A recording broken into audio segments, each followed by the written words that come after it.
법을 청해 듣도록 하겠습니다. 합장 의견을 하시겠습니다.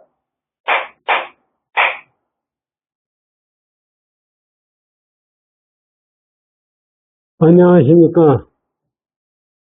오늘은 우리가 이제 4월 초팔이 돼가지고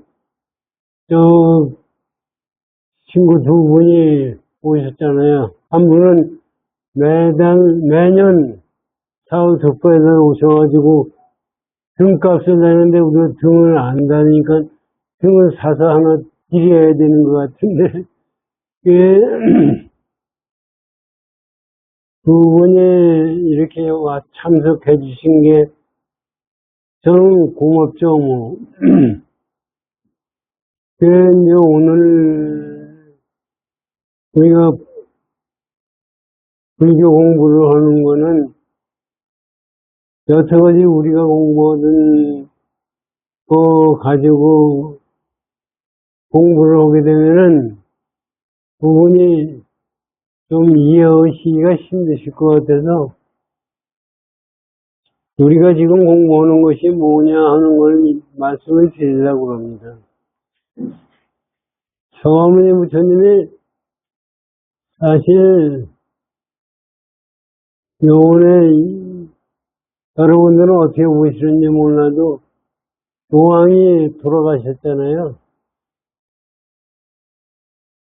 저는 불교를 공부하는 사람 입장에서 그거를 펴오는 것 같은데 펴오는 게 아니고 사실 올바르게 보자 이런 얘기입니다.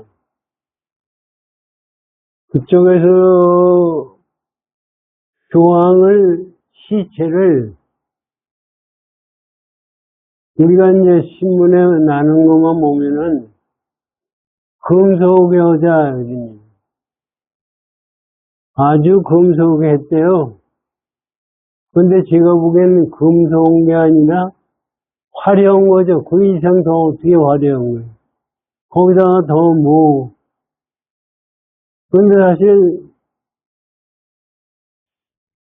진짜 금속에 생각한다면은 자기 시체도 불살라버려서 화장해가지고 없애버리고 무덤도 쓰지 말고 사람들의 조언도 받지 않고 보는 것이 금성한 것이 아닌가 저는 그런 생각을 해봐요. 근데 사람들은 금성한 것이 뭔지도 몰라요. 그리고 이 세상 살면서 얼마나 허전하고 의지할 데가 없으면 거기 가가지고 도와달라고 그래요. 그래서 세상에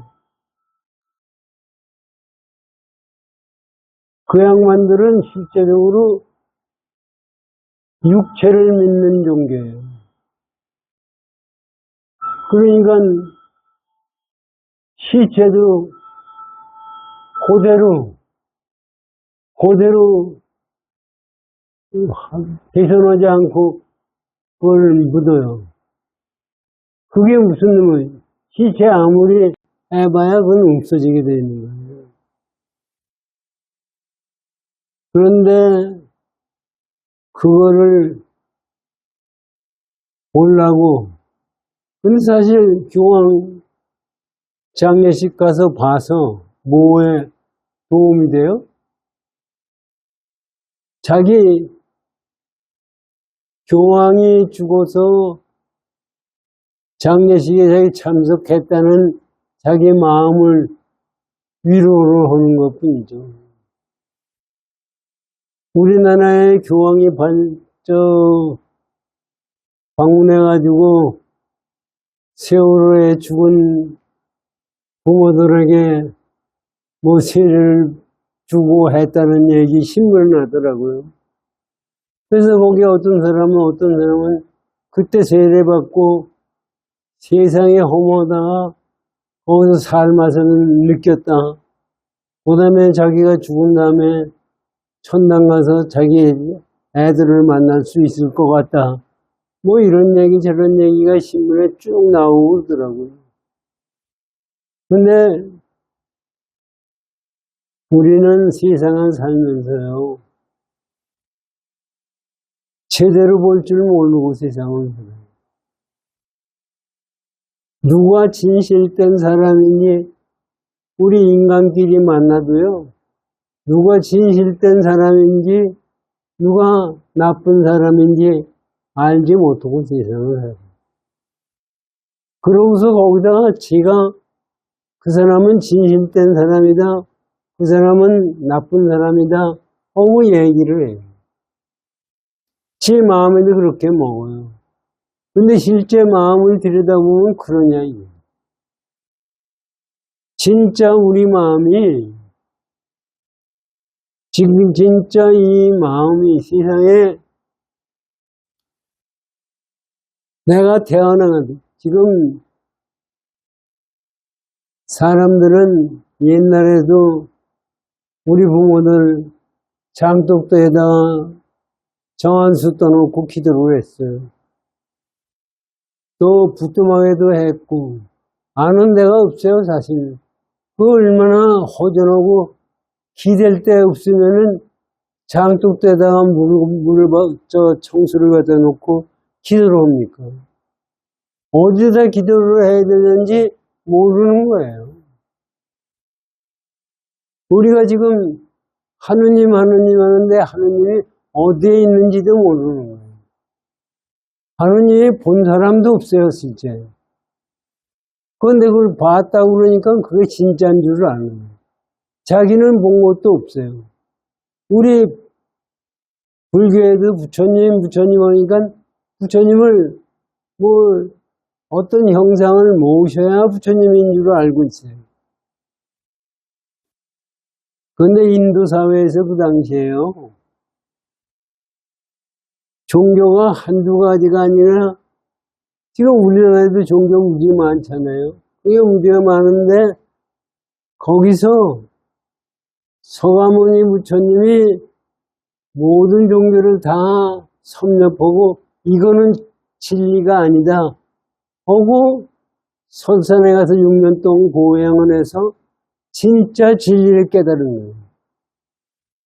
진리를 깨달아가지고 그걸 중생에게 얘기를 해야 되는데 설법할 도리가 없어요.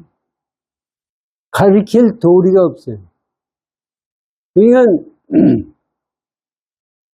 중생들에게 이걸 가르쳐 봐야 알아듣지도 못하고 절대로 따라오지 않을 거다 생각을 하셔서 부처님 일대기를 보면은 그때 부처님이 법문 안 하시고 열반하시려고 그랬어요. 그랬을 때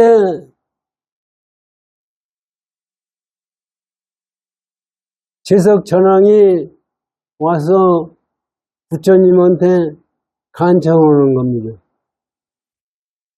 부처님한테 중생들이 아직 저렇게 미워지만은 그 중에는 똑똑한 중생도 있기 때문에 그 양반들을 위해서 법문을 해 주십시오 하고 얘기해요.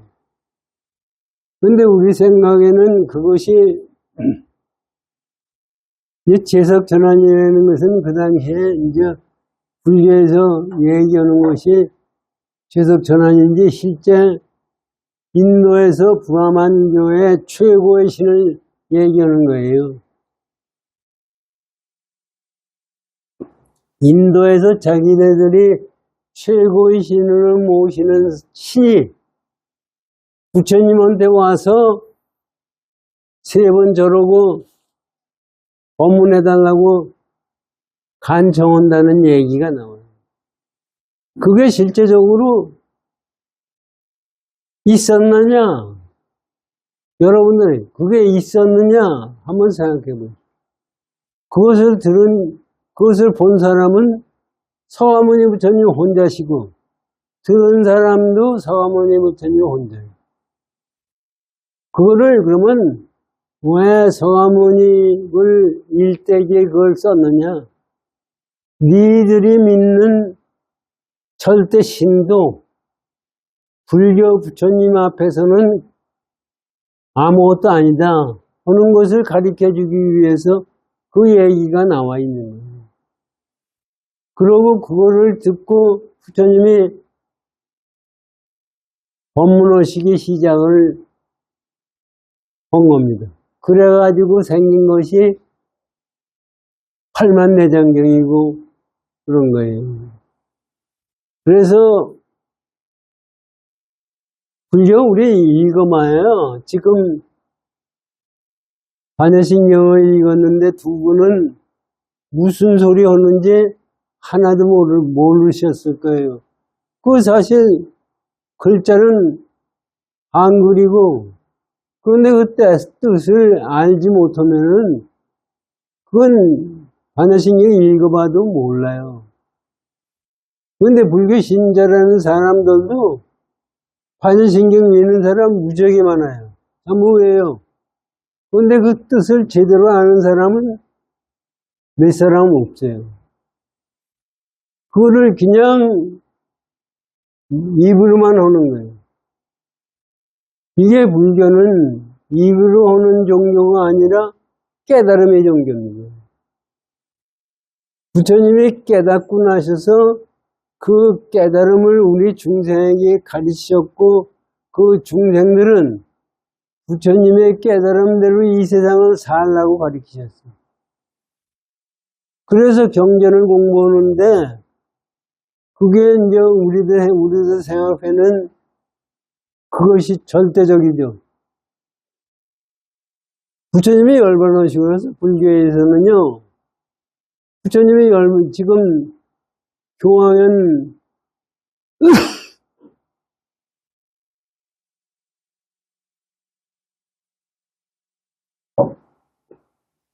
죽고 나서 시체를 갖다가 전부 깨끗하게 치장시키고 사람들한테 비워주잖아요. 그리고 관에다 넣어서 해요. 불교에서는 서가모니 부처님도 그렇게 안 했어요. 그냥 불에다 태워버렸다고요. 태워버리니까 그게 이제 뭐 보면은 부처님 열반하신데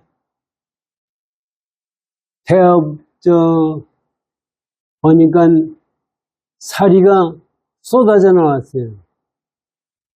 우리나라 승교스님 열반하신데도 사리가 쏟아져 나왔지만 그건 뭐 부처님의 경우는 아무것도 아니죠. 부처님은 사리가 무지하게 쏟아져 나오니까 나중에 각 나라들이 그 사리를 취하려고 싸움을 해요.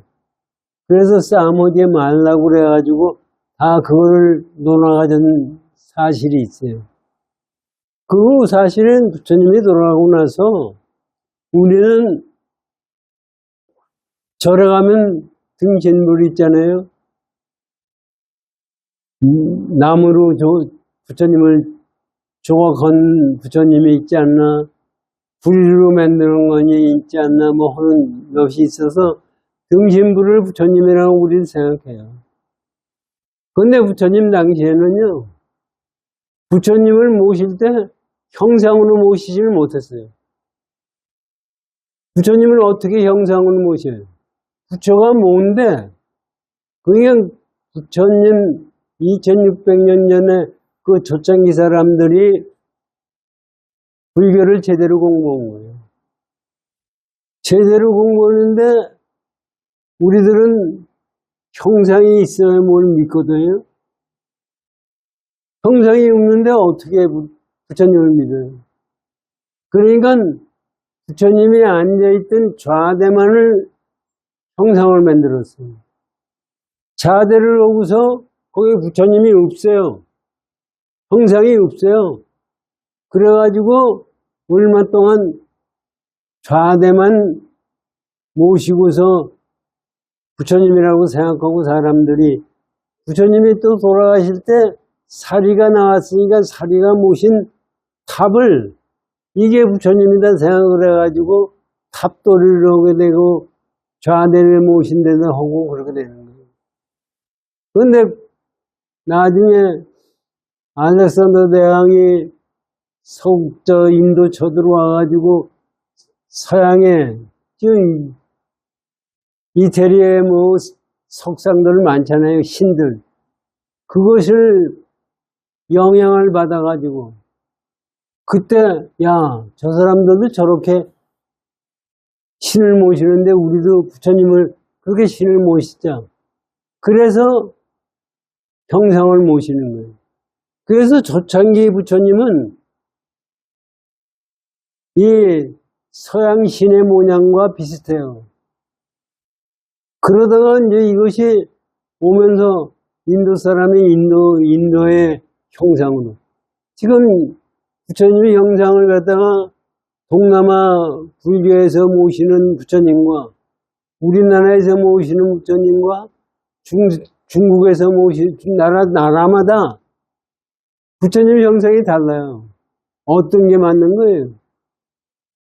제가 제 마음에 있는 걸 그리는 거예요. 그런데 실제적으로 경에서 그렇고 말씀하시고 전부 말씀하시길 그거는 형상은 부처님이 아니다. 이렇게 가르쳐가지고 제대로 불교 배우는 거를 말씀을 경에서 얘기를 해요. 그러다가 쭉 내려오다가 그러면 불교가 부처님은 누가 되는 거냐? 이거 한번 생각해. 부처님은 깨달은 사람은 다 부처님이다. 서화무님은 부처님이 아니라 니들도 깨달으면 다 부처님이다. 이렇게 말씀하신 거예요. 그러다가 이제 쭉 내려오다가 중국에 와서 선불교가 생겼잖아요. 선불교가 생긴 것이 왜 선불교가 생겼느냐 하면은 중국에 달마대사가 오시기 전에 중국 인도에서 경전이라는 경전은 다 가져와서 번역을 했어요. 그런데 달마대사는 몸뚱아리 혼자 와가지고 우리 그 경전에 있는 말 자체를 몸으로 표시해서 가르쳐 준 거예요. 그게 이제 선이 되는 거예요. 그래서 달마 조사라고 여기 와서 이제 중국에서 와가지고 조사라고 얘기하는데 이것이 부처님이에요. 이건 서화문이 부처님만 부처님이 아니라 달마대사도 부처님이고 그 제자도 깨친 사람도 다 부처님이라는 것을 가르쳐 주게 돼요.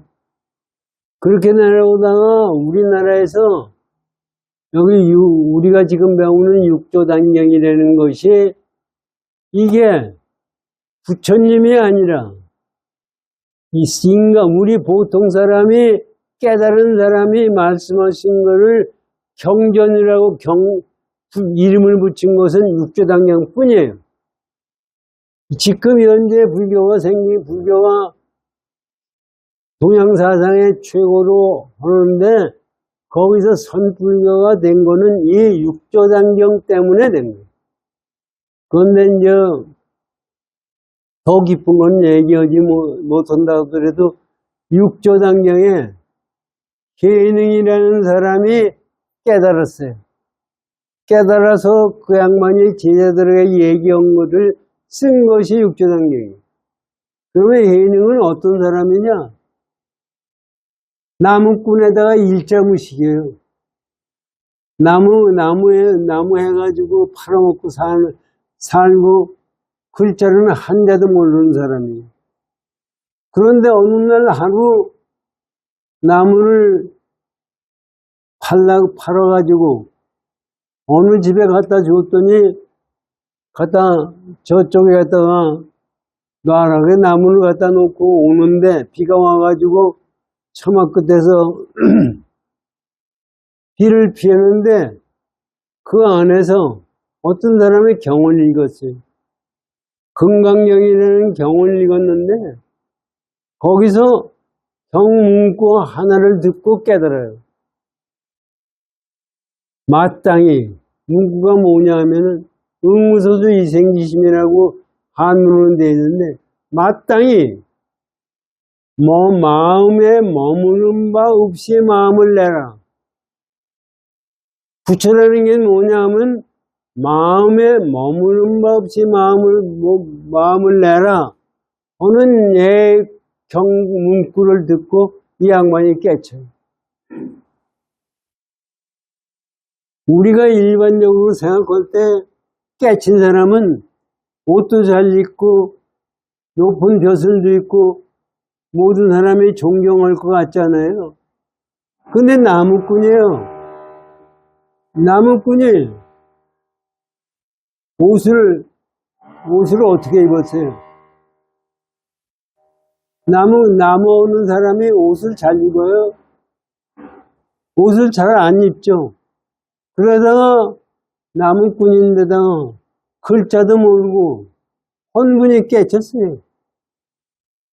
그래서 달마대서부터 중국에서 내려오는 얘기가 달마대서부터 쭉 깨달은 분이 쭉 내려와서 다섯 번째 홍인대서라는 분이 부처님 조사가 깨친 분인데 그 밑에서 그 양반이 금강경을 가르쳐주고 선을 가르쳐줘요.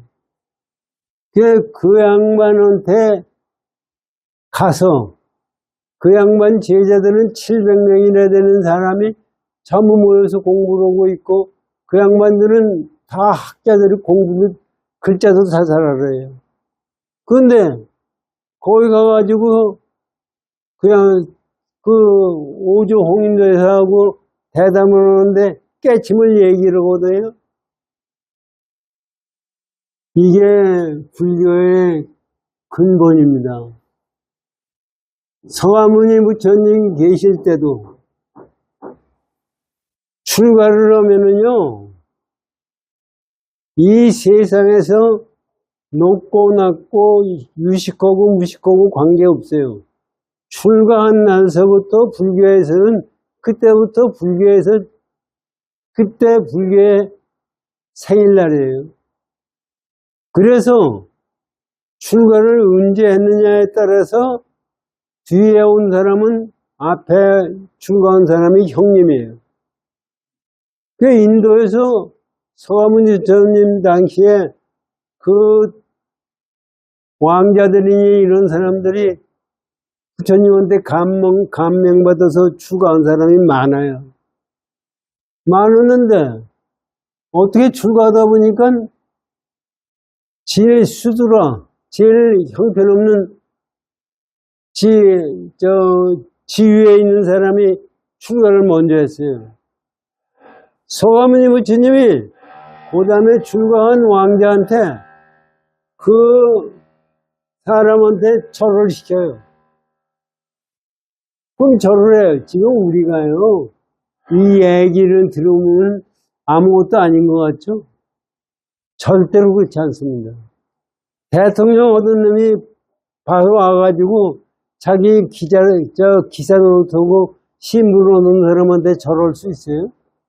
안 돼요. 전부가 이 형성에 취해 있기 때문에 그게 안 되는 거예요. 그런데 여기서 지금 무식하고 글자도 모르고 옷도 아주 형편없는 거지가 사실 거지죠. 부처님도 거지예요. 걸식했다고 그래요, 부처님. 걸식. 걸식이 뭐예요? 빌어먹는다는 게 걸식이에요. 왕자가 빌어먹는 거예요. 이건 그렇게 해서 오조 홍인대사한테서 이 인가를 받고 이 양반이 육조가 되는 거예요. 그 양반이 법문하신 것이 육조 단계입니다. 그래서 이분에 대해서 설명한 것을 가지고 공부를 하시자고요. 새로운 분이 계시니까 이걸 설명을 드리겠습니다. 육조 단경 보시면요, 첫 장에 있어요.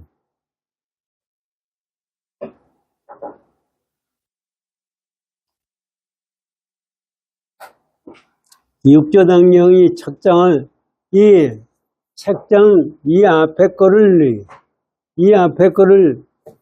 남기세요. 요 앞에요. 요거요, 요거.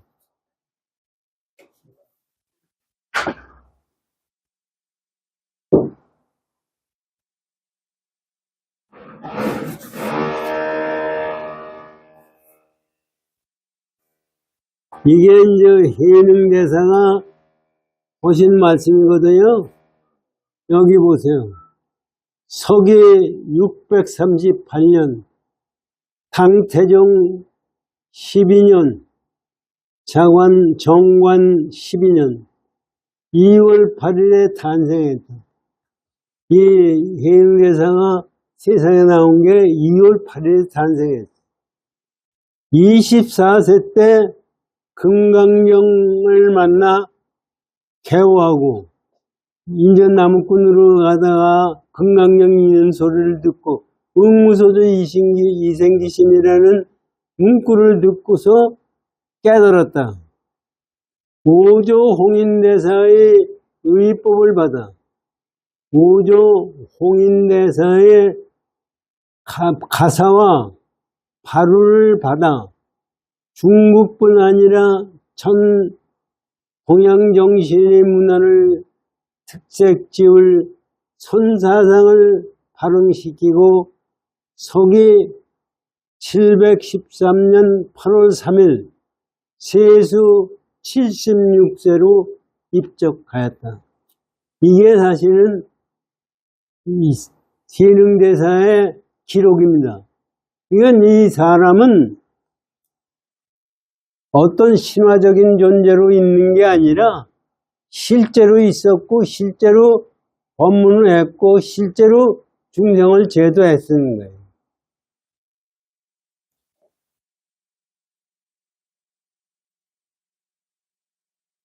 중국 선종의 제6조로 남정선의 개조인 해능대사의 깨달음이 담긴 6조 단경은 일찍이 한국에 유포되어 수행자의 골격이 되었고 한국 불교를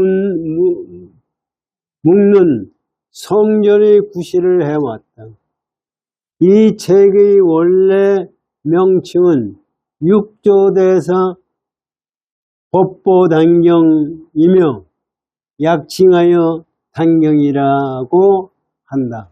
이게 해능대사의 설명이고 육조단경의 말씀입니다. 그래서 이거를 우리가 지금 공부하고 있는데 이거를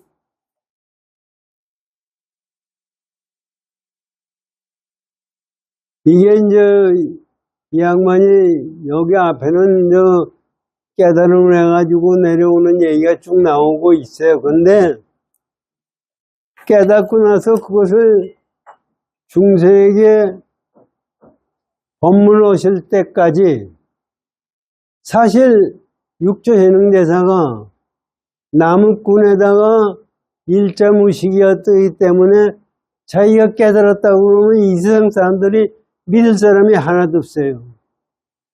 그래서 그것을 기다리고 해가지고 16년 동안 사냥꾼을 쫓아다니면서 살다가 자기가 이제는 설법할 때가 됐다고 생각을 해서 이 설법을 한 경우를 얘기하는 것을 오늘 공부하려고 합니다. 이걸 한번 잘 들어보세요.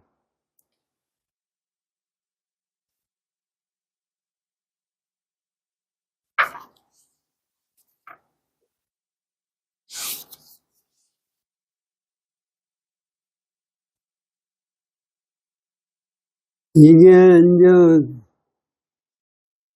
86쪽을 열어주시죠. 페이지 수를 보시면요. 저 가르쳐 주십시오.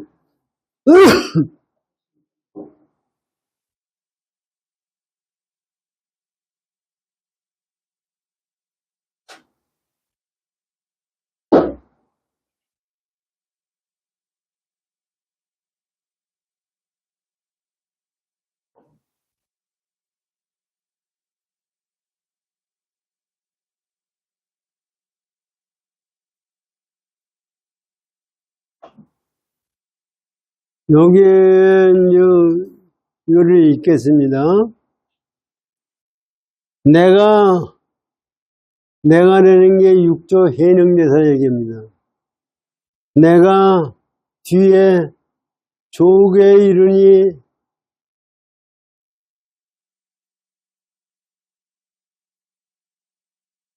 이곳에도 또한 악한 무리에 쫓기게 되었다. 인간이 무식한 사람, 무식하고 옷도 돈도 없고 지위도 없는 사람이니까 전부 그 사람을 갖다가 해치려고 그래요. 이어 사회현에 들어가 사냥하는 무리들 속에 피난하니 여기서 거의 15년 동안을 사냥꾼들과 함께 지내면서 그때 정황에 따라 법을 설하며 지냈다. 사냥꾼들은 나에게 항상 금문을 지키게 하였는데 나는 매양 살아있는 것을 보면 모두 놓아주었으며 밥 지을 때는 매양 채소를 고기 삶는 냄비 가장자리에 얹어서 익혀 먹었는데 혹은 물으면 나는 다만 고기 곁의 채소만 먹는다고 대답하였다.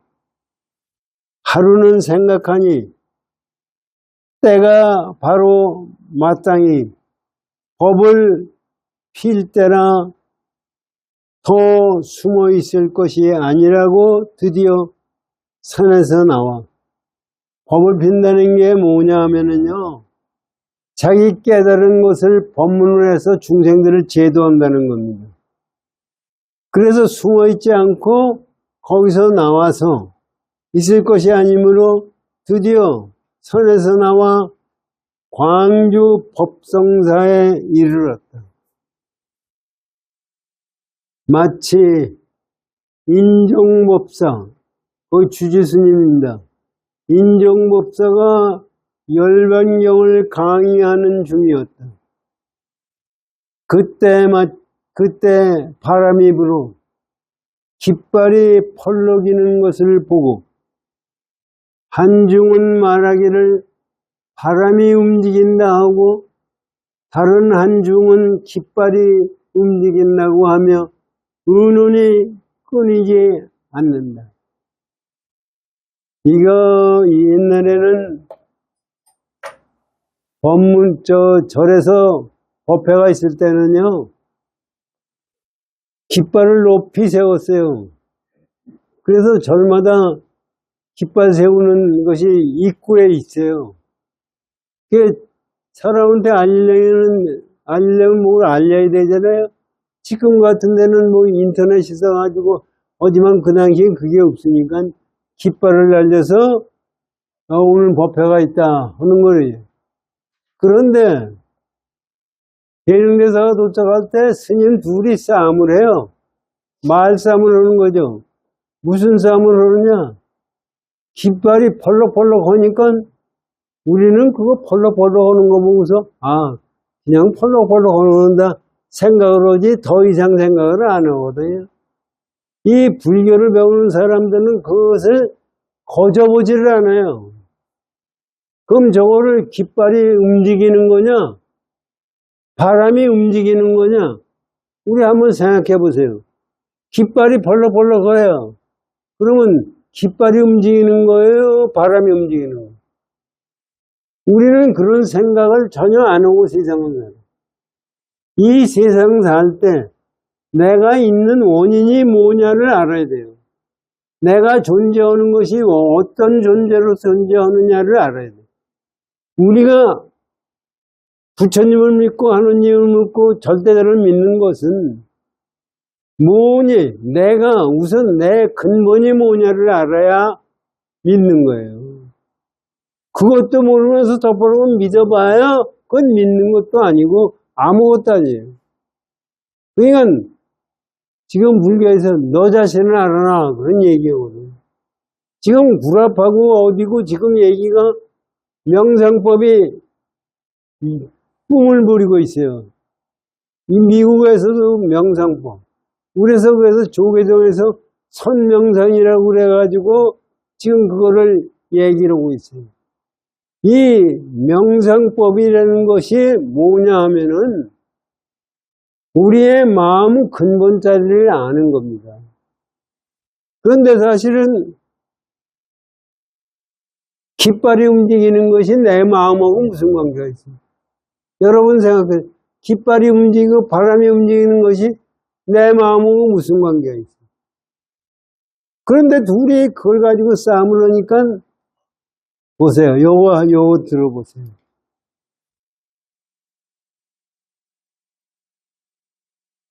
그때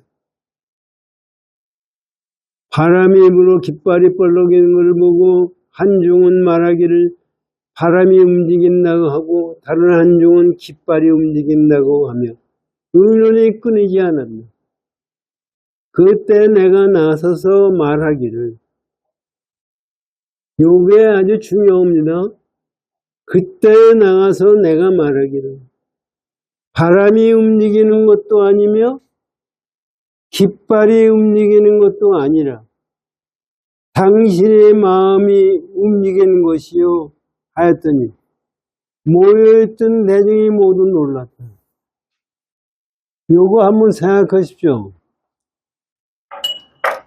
어떻게 이걸 뜻을 보세요. 어떻게 깃발이 움직이고 바람이 움직이는 것을 보고 네 마음이 움직인다고 그랬더니 깜짝 놀라는 거예요. 그런데 우리 한번 생각해보세요. 깃발 움직이는 게 내 마음이 움직이는 거예요.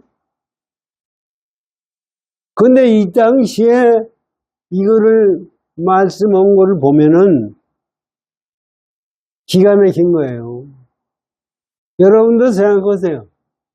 내 마음이 움직여서 깃발이 움직입니까? 지금 여러분들이 여기 오실 때 저는 지하철 타고 왔는데 지하철 타고 오셨죠? 지하철은 누가 만든 거예요? 인간이 만들었어요. 조물주가 만든 게 아니에요. 그러면 지하철은 조물주가 아니고 인간이 만들었으면 어떻게 만든 거예요? 인간의 마음이 움직여서 만든 거예요. 인간의 마음이 움직이지 않으면 지하철을 안 댕겨요. 지금 로켓가 떠서 달날까지 가요. 달날까지 간다는 것은 인간의 마음이 달나라에 가겠다는 마음을 가졌기 때문에 로켓을 만든 거예요. 지금 화성에 가는 것도 마찬가지예요. 지금 우리가 비행기 타고 자동차 타고 하는 것도 마찬가지예요. 그것은 거저 생긴 게 아니에요. 우리는 그냥 생긴 건 현대자동차에서 만든 거고 어디서 만든 거고 하지만은 가만히 생각해보세요. 그것이 거저 생겼느냐. 내 마음이 그걸 원하지 않으면 그 사람들이 만들지 않아요. 여러분들이 중생들이 전부 원하니까 그것이 생긴 거예요.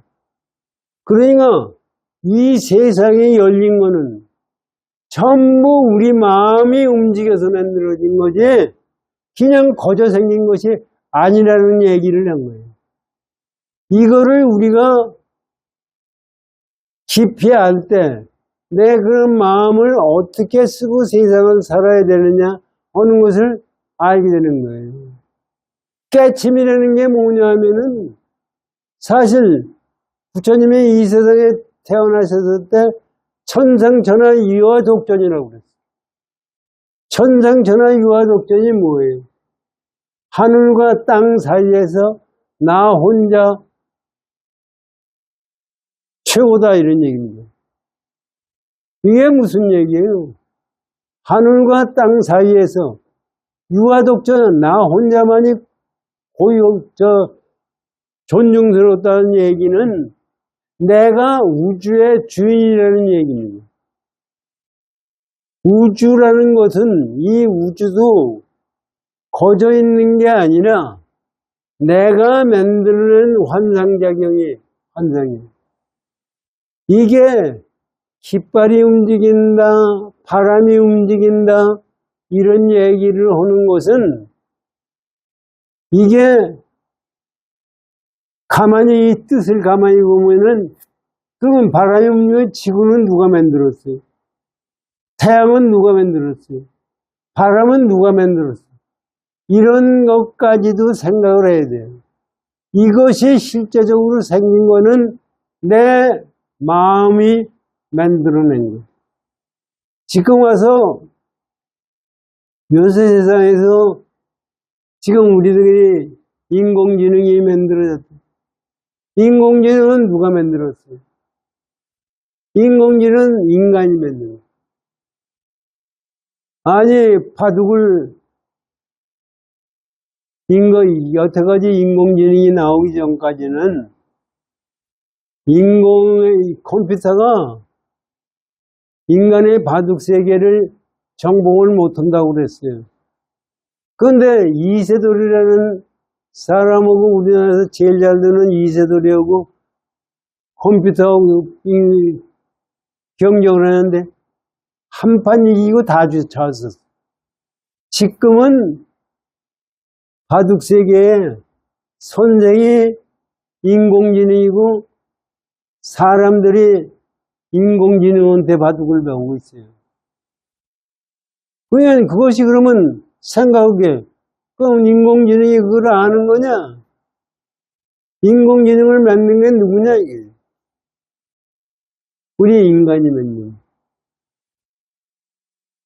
이건 이 세상, 객관 세계는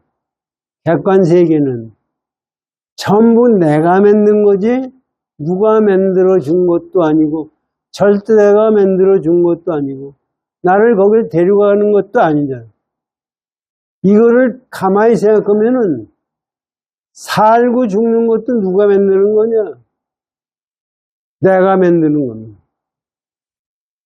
부처님이 깨닫고 나서 중생들에게 가르친 게 뭐냐면, 사바 세계는, 중생 세계는 고통의 세계라고 그랬어요. 그리고 불타는 세계라고 그랬어요. 왜 불타는 세계예요? 지금 우리 보면은 이 세상 사람들은 우리 마음속에서 쓰는 거를 보면 전부 불타고 있어요.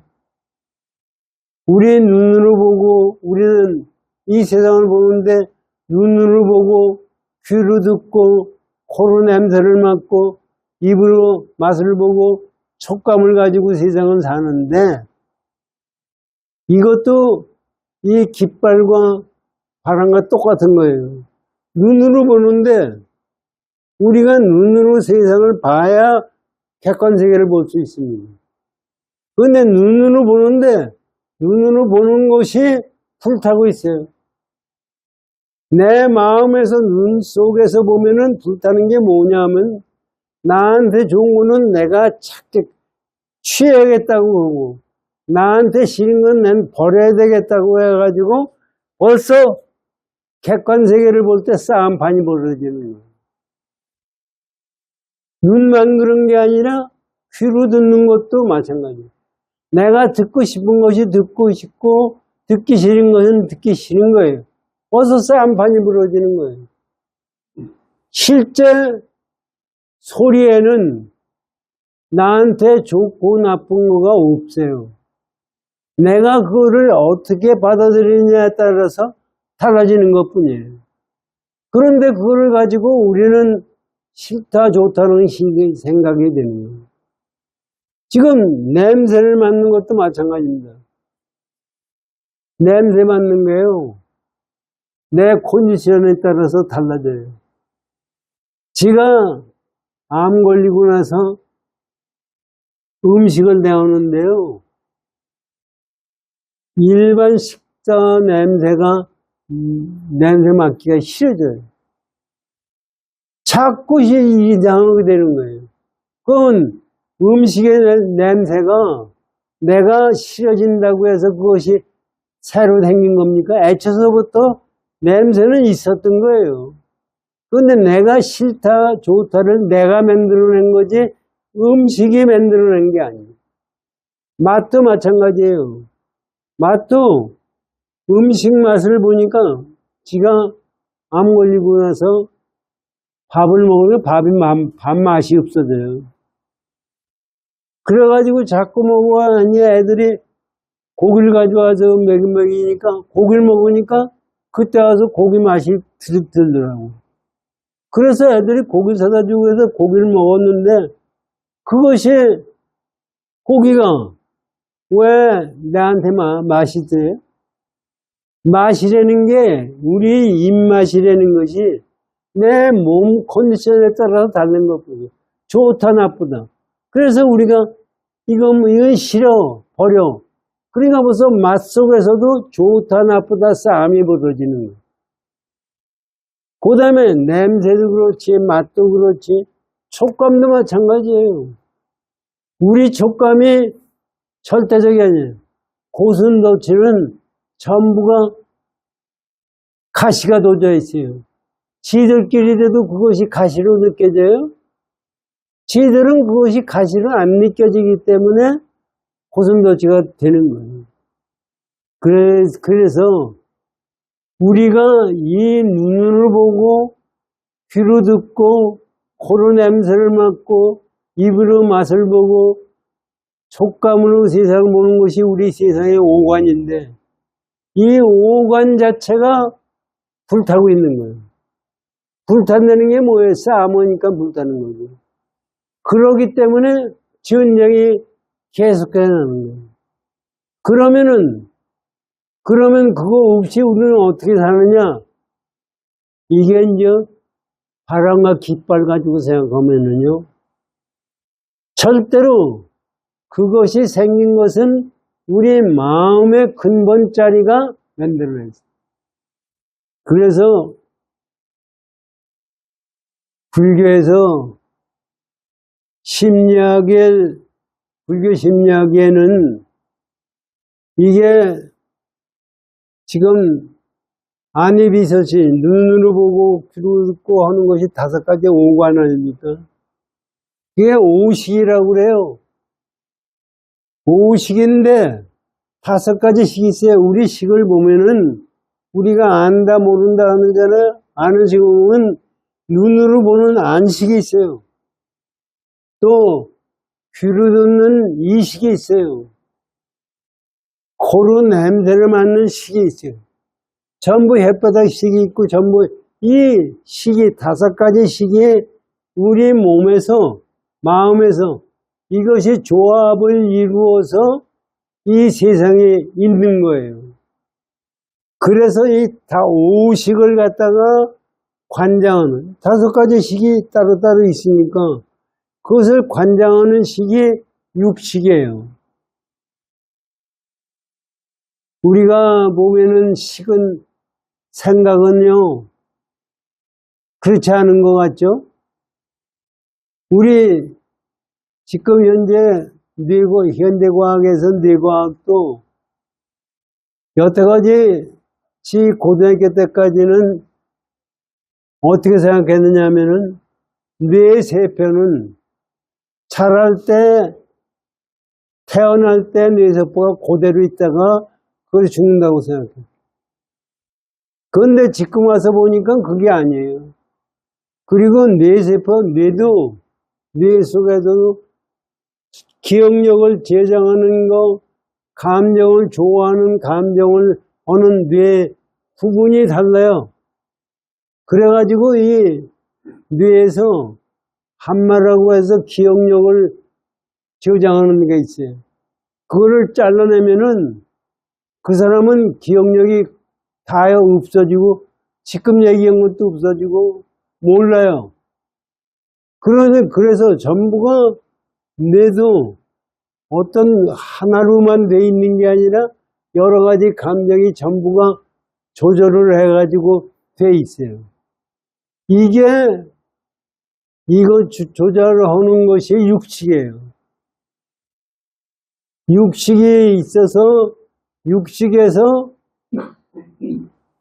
본인의 육식이 있다고 우리가 생각했는데 더 깊이 들어가다 보니까 칠식이 있어요. 칠식에서 더 깊이 들어가니까 팔식이 있어요. 현대 심리학에서 옛날에는 심리학이 잠재의식, 프로이드의 잠재의식이 발견이 됐을 때 세계가 깜짝 놀랐거든요. 잠재의식이 있었다. 그런데 그 제자인 융이라는 사람, 그 사람이 무의식 세계를 갔어요. 7식, 8식까지 가지고 해서 지금 현재 불교에는 옛날서부터 심리학이 제7식, 8식까지 우리 마음이 돼 있다고 얘기를 해요. 더 나가면 9식까지 돼 있다고 그러는데 그건 나중 문제고 그렇게 돼 있는 마음입니다. 이번에 요새 최면술이 있잖아요. 최면술이 뭐냐고요. 최면술이 뭐냐면요. 우리 오식작용을 갖다가 조화를 시킨 거예요. 그러니까 최면을 걸어가지고 내 말이 진짜다고 생각을 하면은 거기에서 최면이 걸려요. 그렇게 되면은 의식작용이 이 오식에 매이지 않고 제 자체이 돼요. 그래서 최면이 뭐냐면은 최면 걸어가지고 이걸 컵에다가 물을 주고서 이것이 오렌지 주스다 하면 오렌지 주스가 돼요. 커피다 하면 커피가 돼요.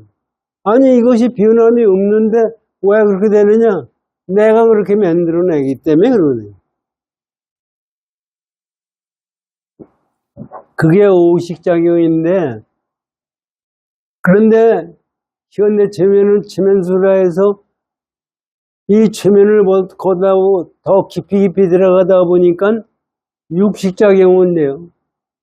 육식작용돼서 지금도 지난 1년이면 2025년 5월 3일날 너 뭐 했느냐?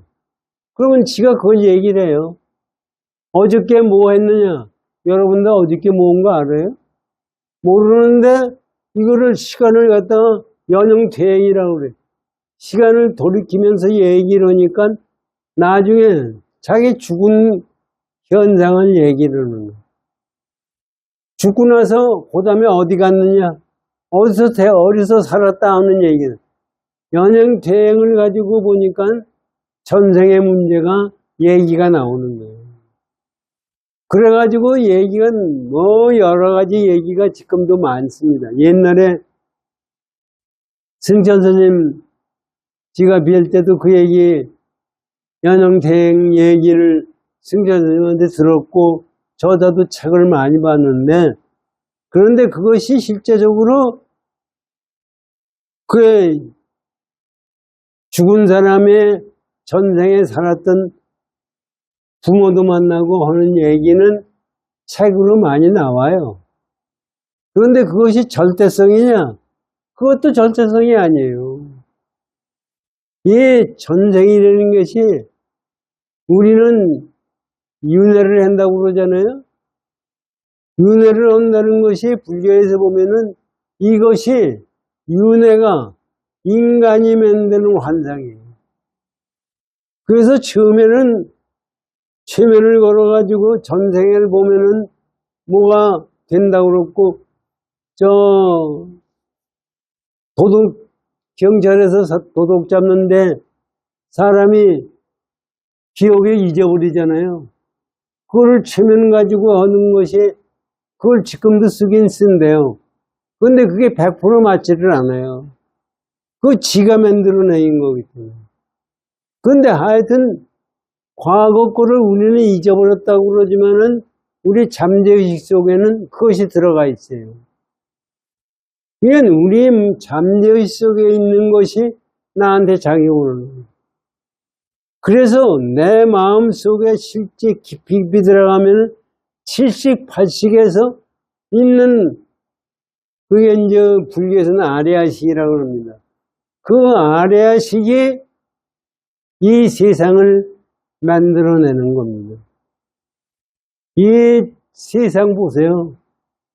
지금 여태까지 세상 사람들 중에서 정치인들 보여서 이재명이 같이 나쁜 놈이 세상에 있어요? 그거는 태어나서부터 뭐가 이상한 놈이에요. 그렇게 나쁜 놈을 사람이 무지하게 많은 사람이 좋아하고 덤벼들고 있어요. 이게 세상이에요. 이게 거저 이루어지는 것이 절대로 아닙니다. 근데 우리나라 운도요. 어떻게 이루어지는 거냐면 우리나라 운도 그 사람들이 생각하는 그 생각, 잠재의식과 무의식 세계의 70, 80에 따라서 이게 움직이는 거예요. 이게 여기서 육조 예능대사가 바람이 움직이는 것도 아니고 깃발이 움직이는 것이 아니라는 얘기를 가지고 생각을 해보면은 이것이 거저 아무것도 아닌 것 같지만은 내 마음의 근본 자리를 깨친 거예요. 이건 우리가 그것을 깨달으라는 것이 불교예요. 불교는 부처님을 믿으라는 것이 불교가 아니라 그 마음 자리를 깨달으라고 하는 것이 불교예요. 그래서 요거를 읽고 밑에까지 읽고 끝마치겠습니다.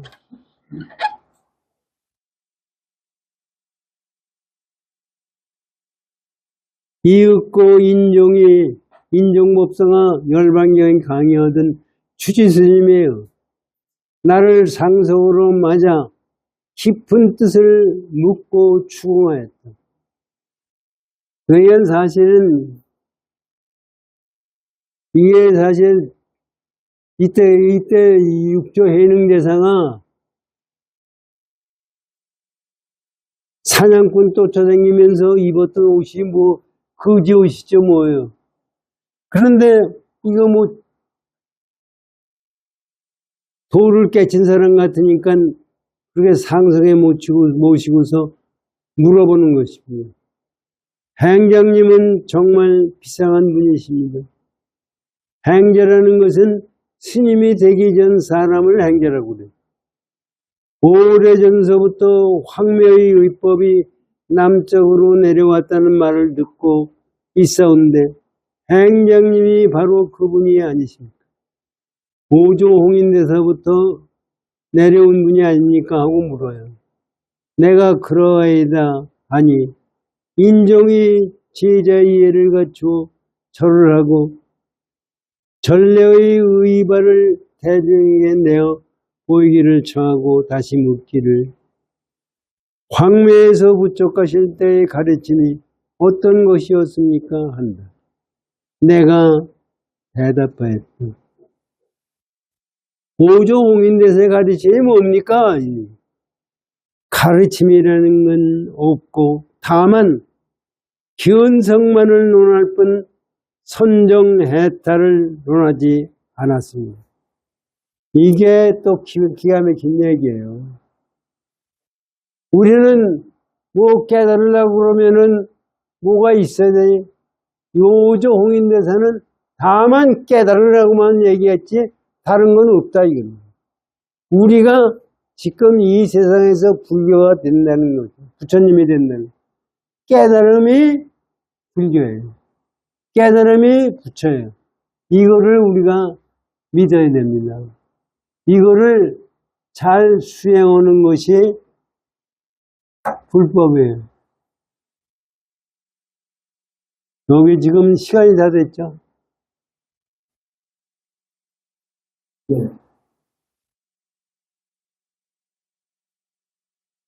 네. 이거 다 설명하면 또 시간이 많이 걸리니까 여기까지 하고요.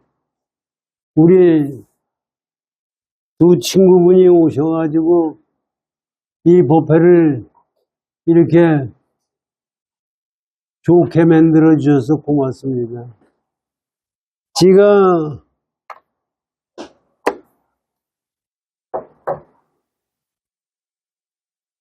이거는 여러분들도 아셔야 될 것이 지난 올해날 친구들 모임에 잠실에 갔어요. 가가지고 본요고사를